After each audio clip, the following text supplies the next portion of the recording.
અવારનવાર સમાચાર પત્રોમાં અને સમાચારોમાં એવા કિસ્સાઓ સામે આવતા હોય છે કે જેમાં લોકો માનસિક પીડનને લીધે પોતાનું જીવન ટૂંકાવતા હોય છે, પોતાના જીવનનું અંતિમ પગલું ભરતા હોય છે। આ લોકો પોતાની વાત કોઈને શેર નથી કરી શકતા, પોતાના મનની વાત કોઈને કહી નથી શકતા અને સામે લોકો કોઈ સાંભળવા તૈયાર નથી હોતું। ત્યારે અમદાવાદની અંદર એક એવું પાત્ર, એવું વ્યક્તિત્વ ઊભું રહે છે કે જે બીજાની વાત સાંભળે છે, બીજાની વેદનાને વાંચા આપે છે। આ વ્યક્તિ ખૂબ જ મળવા જેવા છે, તેનું નામ ધ લિસનર મેન છે। ત્યારે અમને એવો પ્રશ્ન થયો કે આ વ્યક્તિ કોણ છે। અમે તેમને મળ્યા અને હવે અમે તમને મળવા જઈ રહ્યા છીએ। વૈષ્ણવજન તો તેને કહીએ જે પીડ પરાઈ જાનાને રે। નમસ્કાર, નવજીવન ન્યૂઝમાં આપનું સ્વાગત છે। હું છું કલ્પેશ ચાવડા। અગાઉ આપણે વાત કરી તેમ સરદાર બ્રિજ નીચે નવજીવનની ટીમ ધ લિસનર મેનને મળવા આવી છે।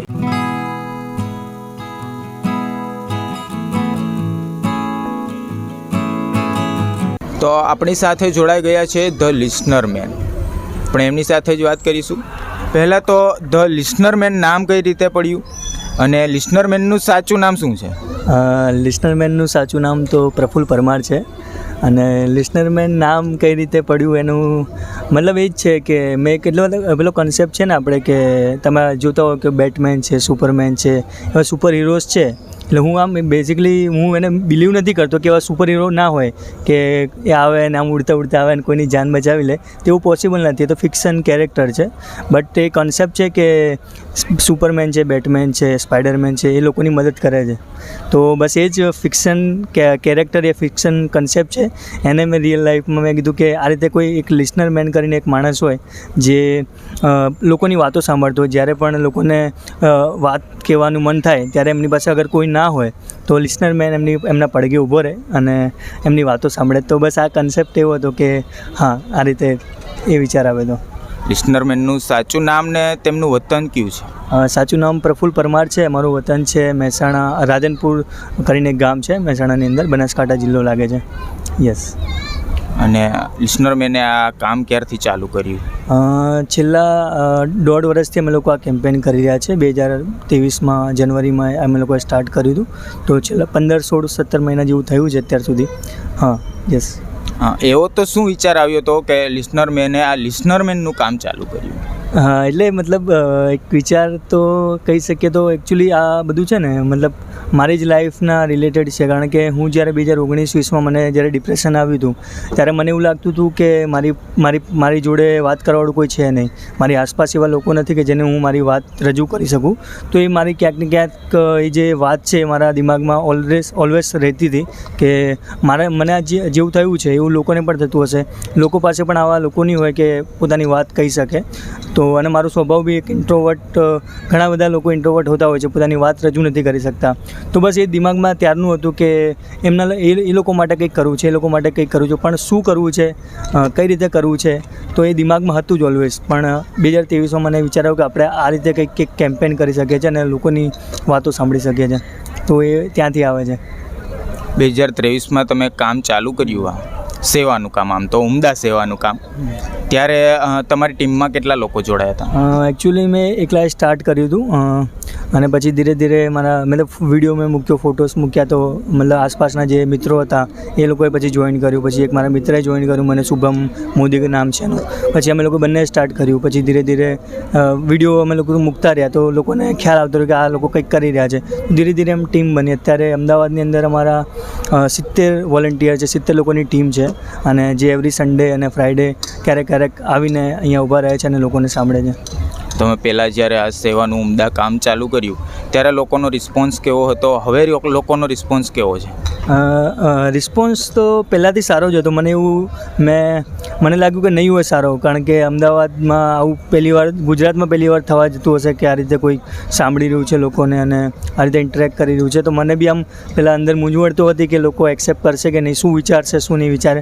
પણ પછી મેં કીધું આ બધું સાઈડમાં મૂકો, લોકોની હેલ્પ થઈ રહી છે તો આપણે થોડું પુશ કરીએ, ભલે લોકો જે પણ વિચારતા હોય. તો મને તો હતું કે નહીં ચાલે યાર, એવું કંઈક દિમાગમાં હતું જ કે શું થશે.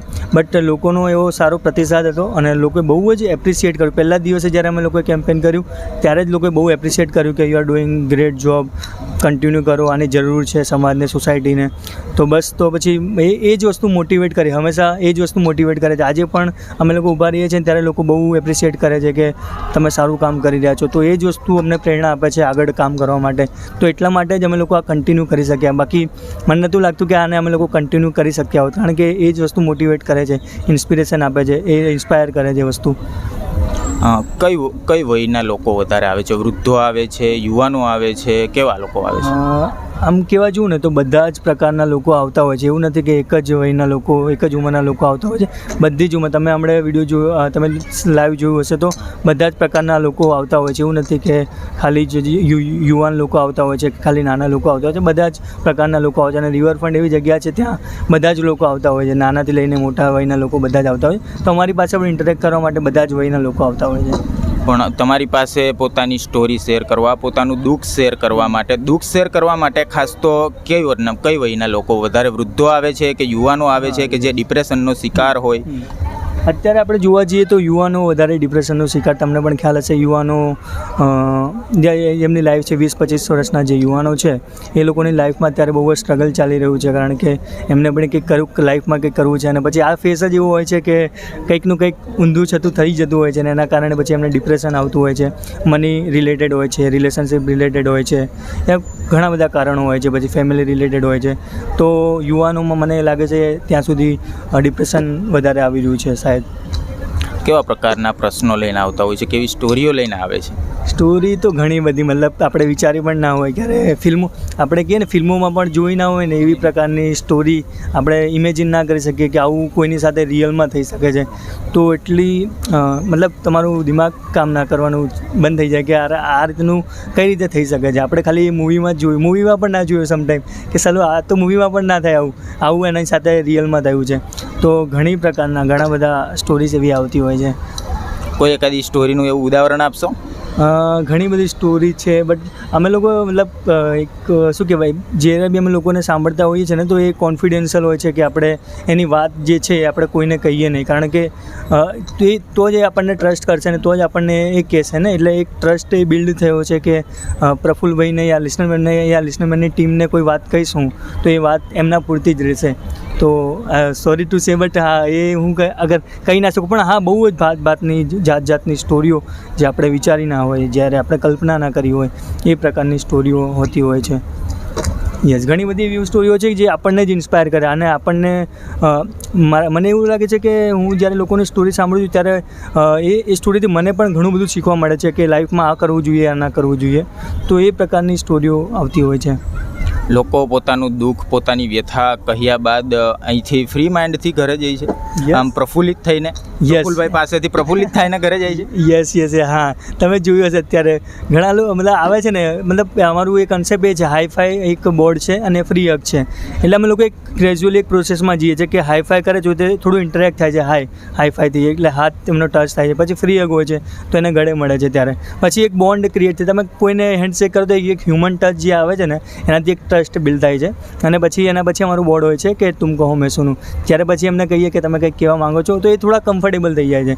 તો એક કોન્સેપ્ટ છે કે હાઈફાઈ કરો, ફ્રી હગ કરો ને પછી તમે કમ્ફર્ટેબલ થઈ ગયા હો તો તમે મને કંઈક કહી શકો છો, મતલબ જે પણ છે વાત. તુમ કહો મેં સુનું.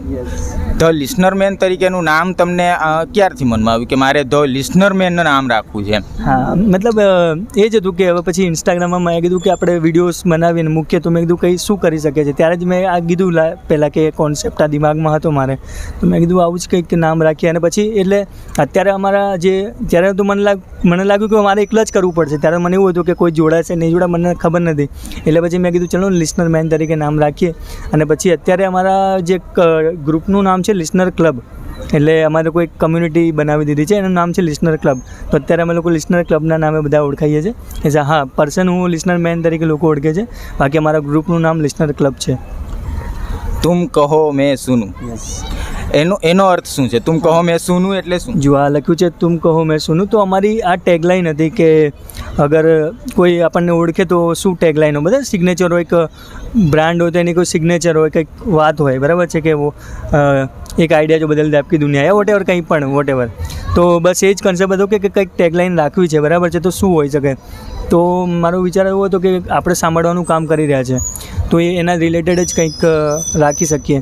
તો ત્યારે એક દિમાગમાં આવ્યું કે આ રીતનું એક બોર્ડ બનાવીએ અને આ લઈને ઊભા રહીએ. તો ત્યારે મને ખબર નહીં ક્યારથી થોટ આવ્યો, બટ હા પછી મેં એ રાખી દીધું કે તુમ કહો મેં સુનું, એ રીતે. પ્રફુલભાઈ, તમે વાત કરી કે તમે આ કાર્ય, આ સેવાનું ઉમદા કાર્ય ચાલુ કર્યા પહેલાં તમે પણ એક ડિપ્રેશનમાં હતા.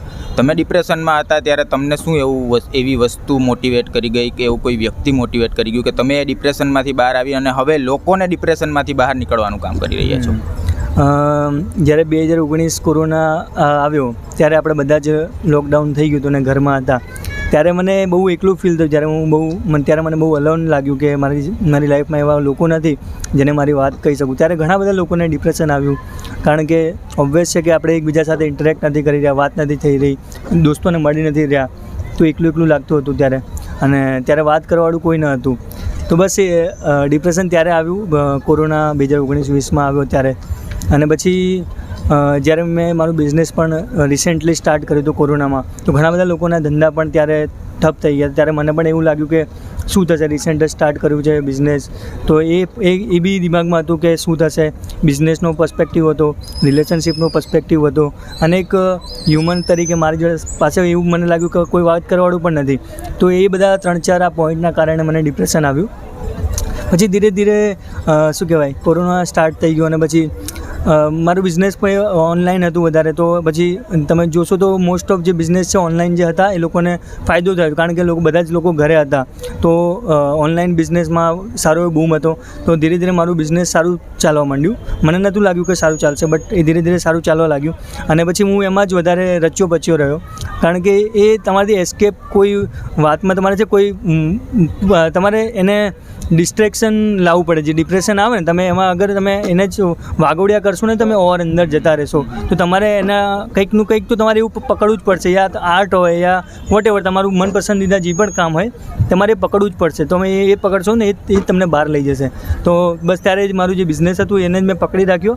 અને પછી એમાં જ હું 24 કલાક હું એમાં જ કામ કર્યા રાખું, કારણ કે જ્યારે તમે બિઝી હોવ ને વધારે, ત્યારે તમને બહુ ખરાબ થોટ આવતા હોય અને તમને એવું લાગતું કે તમારી પાસે વાત કરવાવાળું કોઈ નથી. પણ તમે જ બિઝી છો તો તમારે મતલબ વિચારવાનું જ ના રહે. તમે હા યસ, ખોટા વિચારો ના આવે. તો બસ એ ખોટા વિચારો ના આવ્યા અને ત્યારે હું મારું કામ કરતો રહ્યો. અને 6-8 તો એવું નથી કે ઇઝીલી કે લાઈક સ્વિચ થઈ ગયું કે એકદમથી ડિપ્રેશન ગતું રહ્યું. એને પણ ટાઈમ લાગ્યો, 6 મહિના 12 મહિના જેવું લાગ્યું. પછી હું સ્ટેબલ થયો કે હા હવે ઓકે, હવે વાંધો નહીં આવે, આપણને કોઈની જરૂર નથી. તો હું જાતે જ, એવું મારા પર્સન પણ નથી મારી લાઈફમાં કે એણે મને બહાર કાઢ્યો હોય. હું જાતે જ એને ડીલ કરી છે મારા ડિપ્રેશનને. તો મને એવું લાગ્યું કે અગર હું ડીલ કરી શકું છું, બરાબર છે, પણ બીજા ઘણા બધા એવા લોકો છે જે ડીલ નહીં કરી શકે, તો એમનું શું? ત્યારે એ વિચાર હતો જ મારો કે એમના માટે કંઈક કરવું છે, એ લોકો કઈ રીતે ડિપ્રેશનમાંથી બહાર આવી શકે. તો બસ એ કન્સેપ્ટ દિમાગમાં હતો. પછી 2023માં એને મેં કામ ચાલુ કર્યું. યસ, કે હા ચલો એમના માટે કામ કરીએ. યસ. પ્રફુલભાઈ, આ લોકો જે તમારી પાસે દુઃખ લઈને આવે છે, પોતાની વ્યથા લઈને આવે છે, તેના પ્રશ્નોનું સોલ્યુશન કરવા માટે કોઈ કાર્ય કરો છો કે ખાલી વાત સાંભળો છો તમે, કે પછી પણ એ વાતને એના સોલ્યુશન લઈ આવવા માટે કોઈ કાર્ય કરો? યસ, સોલ્યુશન પણ અમે લોકો આપીએ છીએ. જ્યારે કોઈ અમને વાત કહેતું હોય, અમારા એક્સપિરિયન્સ પ્રમાણે અગર મને કોઈ કર્યું છે, તો હું પોતે ડિપ્રેશનનો શિકાર બનેલો છું. મને ખબર છે કે શું થાય છે, શું નથી થતું, બરાબર છે. હું 26-27 વર્ષનો છું, તો એક મે બી લાઈફ જેવી છે, બરાબર છે. તો મારા એક્સપિરિયન્સ પણ છે અમુક કે શું કરવું જોઈએ અને શું ના કરવું જોઈએ. તો પછી જ્યારે અમે લોકોએ એમની સ્ટોરી સાંભળે છે, એમની વાતો સાંભળે છે, ત્યારે એક મારા પર્સપેક્ટિવથી કે મને જે લાગતું હોય કે તમારે આ કરવું જોઈએ, તો અમે લોકો એક સજેશન આપીએ છીએ. એવું નથી કે થોપતા કે તમે આ જ કરો, પણ અમારા બનતા પ્રયાસ, અમારા જે બી નોલેજ છે એના કારણે અમે એમને સજેશન આપીએ છીએ કે તમે આ રીતે કરી શકો છો. અગર એ માંગે છે તો એવું નથી કે ફોર્સફુલી કે ના તમે આ જ કરો. એક લિસનર તરીકે અમે લોકો એક સજેશન આપીએ છીએ એમને. પ્રફુલભાઈ, કોઈ એક એવી સ્ટોરીની વાત કરો કે જેમાં પ્રફુલભાઈ પોતે દુઃખી થઈ ગયા હોય, પ્રફુલભાઈ પોતે ઇમોશનલ થઈ ગયા હોય. સ્ટોરી, હા છે એવી સ્ટોરી. ચલો હું તમને કહી દઉં કે અમે લોકો છે ને જ્યારે કેમ્પેન કર્યું એના 1-2 મહિના થયા હતા અને અમે લોકો પહેલાં કેમ્પેન અમદાવાદની અંદર કાંકરિયા છે, બહુ ફેમસ છે, મતલબ આપણું પેલું છે કાંકરિયા તળાવ, તો ત્યાં અમે લોકો કેમ્પેન કરતા હતા. તો છે ને ત્યારે અમે લોકો કેમ્પેન કરતા હતા ને ત્યારે એક અંકલ આવ્યા, અંકલની એજ હશે 60-70 વર્ષના અંકલ હશે. તો એમણે પૂછ્યું, એટલે ઇંગ્લિશમાં એક બોર્ડ હતું ને, તેમણે પૂછ્યું કે શું લખ્યું છે, શું કહી રહ્યા છો. તો પછી એમને મેં કીધું કે tell your story, open your heart, એ બધું મેં કીધું કે તમે પોતાની વાત જે પણ હોય એ કહી શકો છો. તો પછી એ થોડા ઇમોશનલ થઈ ગયા અને એકચ્યુઅલી પછી એમણે મને એમની વાત કીધી ને, તો એ અંકલે મને એમ કીધું કે હું છેલ્લા છે ને 11 વર્ષથી એકલો રહી રહ્યો છું. મારું ઘર છે ને 11 વર્ષથી હું પોતે જ ખાવા બનાવું છું, હું પોતે જ બધું કરું છું ને 24 કલાક હું એકલો જ હોઉં છું ઘરમાં. મારા જે પણ ડોટર છે બધા અમેરિકા શિફ્ટ થઈ ગયા છે, તો ટાઈમિંગનો પણ મિસમેચ હોય. અગર વાત કરવી છે તો પણ ત્યાં રાત હોય તો અહીંયા સવાર હોય, અને એમની એજ પણ થઈ ગઈ છે, તો એમને સાથે વાત પણ જલ્દી નથી થઈ શકતી, મહિનામાં 2-4 વાર વાત થાય છે. તો કે હું 24 કલાક એકલા જ વિતાવું છું અને છેલ્લા 11 વર્ષથી હું મારી આ રીતે લાઈફ જીવી રહ્યો છું, તો મારી સાથે વાત કરવાવાળું કોઈ છે નહીં. તો આ વાત એમણે જ્યારે કીધી ને ત્યારે મને એવું લાગ્યું કે હું જે કાર્ય કરી રહ્યો છું આવા લોકો માટે કરી રહ્યો છું. અને જ્યારે એ મને કહે છે ને, તો મતલબ એ દિવસે પણ મને એવું લાગ્યું કે બોસ આ વસ્તુ હવે ના છોડે, કારણ કે આવા લોકો છે દુનિયામાં જેમની પાસે વાત કરવાવાળું કોઈ છે નહીં, તો એમના માટે આપણે કાર્ય કરતા જ રહેવું પડશે. કોઈ પેલું નથી, આમાં કંઈ થાય એવું નથી, આ કાર્ય કરવું જ પડશે પ્રફુલ્લ તારે, યસ કરવું જ પડશે કે. તો બસ ત્યારથી એ બહુ ઇમોશનલ સ્ટોરી હતી ને એ બહુ આજે પણ મને યાદ આવે છે કે હા એ કાકા એ અંકલ આવ્યા હતા ને બસ એમને મને આ સ્ટોરી કીધી, તો એમના માટે કામ કરીએ છીએ અમે લોકો. પ્રફુલ્લભાઈ, તમે આ સેવાનું કામ કરી રહ્યા છો ત્યારે પોઝિટિવ લોકો જ આવે છે કે તમે આ ઉમદા કામ કરો છો, સારું કામ કરો છો, કે કોઈ નેગેટિવ વાઇબ ફેલાવતું લોકો પણ આવે છે કે તમે આ ટાઈમપાસનું કામ કરો છો, તમે આ ખાલી ખોટું કે લોકોને વાતો કરાવવા માટેનું કામ કરો? શું કેવો રિસ્પોન્સ હોય છે? રિસ્પોન્સ ઓલમોસ્ટ 90% તો 95-98% સારો જ હોય છે, પણ કહેવાય ને મતલબ અમુક 1-2 લોકો તો એવા તમને હર કેમ્પેન અમે લોકો એવરી સન્ડે આવે ને તો 1-2 લોકો એક લોકો તો એવા આવે જ કે તમે શું કરી રહ્યા છો, કેમ કરી રહ્યા છો, આનો શું મતલબ છે, યા એક નેગેટિવ વાઇબ ક્રિએટ એ લોકો કરતા હોય. બટ એનાથી અમને 1% પણ ફરક નથી પડતો, કારણ કે અમે લોકો 99 લોકોને ખુશ કરીએ છીએ અને 1% આવા લોકો હોય એ અમને ફરક ના પડવો જોઈએ આ લોકોથી. પણ હા, એટલે 1% એવા લોકો આવે છે કે જે લોકોને ખબર નથી પડતી કે અમે લોકો શું કરવા માંગી રહ્યા છે, યા પછી એમની મેન્ટાલિટી એવી છે કે એમને નથી ખબર પડી રહી. તો હા, એવા લોકો આવે છે. અને ઇન્સ્ટાગ્રામમાં પણ અગર તમે જુઓ અમે લોકો જ્યારે વિડીયો મૂકીએ તો ઓલમોસ્ટ 99% લોકો સારા જ રિસ્પોન્સ કરતા હોય, you are doing great job અને બધું જ રીતે. હા, પણ એ ક્યાંક ને ક્યાંક 1-2% તો એવા લોકો નેગેટિવ હા હોય જ. યસ. પ્રફુલ્લભાઈ, તમે આ કાર્ય ચાલુ કર્યું, તમારી ફેમિલીનો રિસ્પોન્સ શું હતો? લોકોનો તો સારો રિસ્પોન્સ મળી રહ્યો છે, પણ તમે આ કાર્ય ચાલુ કર્યું, તમારી ફેમિલીને ખબર પડી, તમારી ફેમિલીનો રિસ્પોન્સ શું હતો? હા, ફેમિલીનો પણ સારો રિસ્પોન્સ છે. ઓલવેઝ હું કંઈ પણ કામ કરતો હોઉં છું, બહુ સપોર્ટિવ છે પહેલાંથી, આજથી નહીં, મેં 2018-17થી હું બિઝનેસ કરવું યા વોટેવર હું કંઈ પણ નવું કંઈક કરવા માંગતો હોઉં, સ્ટાર્ટઅપ કરવા માંગતો હોઉં યા કંઈ પણ એક નવું કંઈક કાર્ય કરવા માંગતો હોઉં, તો ઓલવેઝ તે સપોર્ટિવ હોય છે. પહેલાં તો એમને જ્યારે હું કરતો હોઉં ત્યારે તો એમને ખબર નથી હોતી, પણ એ કામ પાર પડી જતું હોય છે ત્યારે એમને ખબર પડતી હોય છે, તો એ લોકો સારી રીતે મને સપોર્ટ કરતા હોય છે કે હા સારી રીતે કામ કરી રહ્યો છે, જે પણ છે. અને મને હંમેશા સપોર્ટ કર્યો છે કે હા તું જે પણ કરી રહ્યા છે બેસ્ટ કરે છે, તો તું કર. ક્યારે બી મને કોઈ પણ એવો બાંધછોડ રાખ્યો નથી કે ના કર્યા વોટેવર કંઈ પણ ના, એ હંમેશા મને સપોર્ટિવ, અને એ પણ અત્યારે ખુશ છે કે અમે લોકો આવું કાર્ય કરી રહ્યા છે. તો આ હતા the listener mail Prafullbhai Parmar.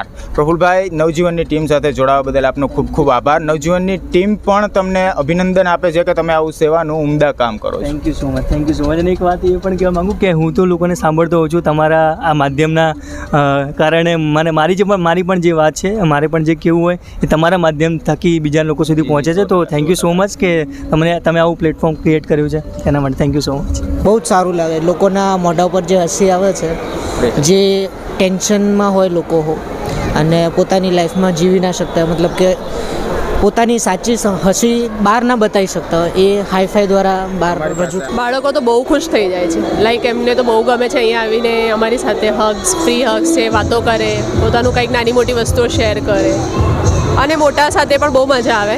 Like એમને પોતાની કંઈ પણ પ્રોબ્લેમ્સ, તકલીફ, પોતાના ઇન્ટરનલ પ્રોબ્લેમ્સ છે જે કોઈને શેર નથી કરી શકતા, એ લોકો અહીંયા અમારી પાસે આવીને શેર કરે છે અને હેપી ફીલ કરે છે. અને નેક્સ્ટ સન્ડે આવે પણ છે એ લોકો અને પોતાના એક્સપિરિયન્સ અમારી સાથે શેર પણ કરે છે પાછા બીજી વાર. કહી શકીએ પણ લોકો થોડા હળવા થઈને જાય છે. હળવા થઈને જાય. ખૂબ જ સરસ અનુભવ છે અને એક આ લોકોના મનની વાત સાંભળવાની, લોકોને મન હળવું થાય એની માટેનું આ બેસ્ટ કાર્ય અને લિસનર મેન તરફથી બેસ્ટ શરૂઆત છે. આ છે જે આપણે ગળે મળીએ છીએ એ આપણી ભાષામાં કે છે એટલે મન બાટે છે, દુઃખ બાટે છે એકબીજા સાથે, બરાબર છે. અહીંયા આવીને લોકો મન હળવું પોતાનું કરે છે, દુઃખ બાટે છે. મને ગમે છે એમ કે કોઈ તો એમ સારી રીતે જીવી શકે છે એમ.